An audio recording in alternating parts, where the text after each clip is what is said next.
South Korean President Moon Jae-in's constitutional amendment plan calls for a 4-year, two-term presidency system. Now, the final part of his administration's amendment bill, announced by the top office on Thursday, also includes plans to reduce presidential power and reform the election and judicial system. Our Hwang Hojun reports. If the government's proposed revision to the constitution is ultimately approved, South Korea will see a major change in rule of the president, the length of his or her term in office, and a shift in the balance of power between the branches of government. Now is the time to implement a 4-year, two-term presidential system to bring about responsibility in politics and a stable management of state affairs. This is the will of the people. 30 years ago, when the South Korean constitution was last amended in 1987, the president's term of office was limited to 5 years with no possibility of re-election. That stipulation was put in as South Korea came out of a long period of military dictatorship. But today, the Blue House stressed that times are different now, as exemplified by the so-called Candlelight Revolution and its culmination last year. The Moon administration said that the Korean people are way ahead of the nation's politicians when it comes to the ability to practice democracy, and so it's proposing a 4-year, two-term presidency.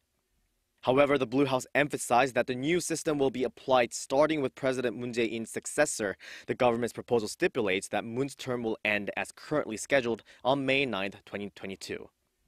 If the new system is adopted, the number of national elections taking place during a single presidency will change as well. Currently, the national leader's 5 years in office start with a presidential election, which is then followed by a local election and a general election. The government's proposal will have the presidential and local elections take place concurrently, starting 4 years from now, the general election serving as a midterm evaluation.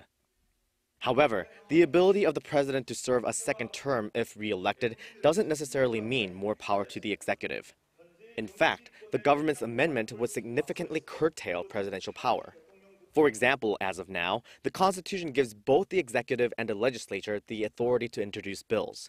That would change. The government's proposal gives more authority over legislation to the National Assembly. The president will still be able to submit a bill, but only with the consent of 10 or more lawmakers.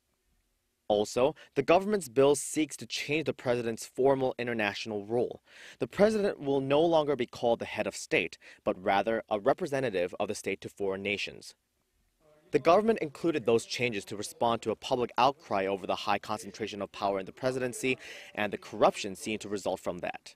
The government's bill will also lower the voting age to 18. Until now, it was 19, contingent on laws passed by the Assembly.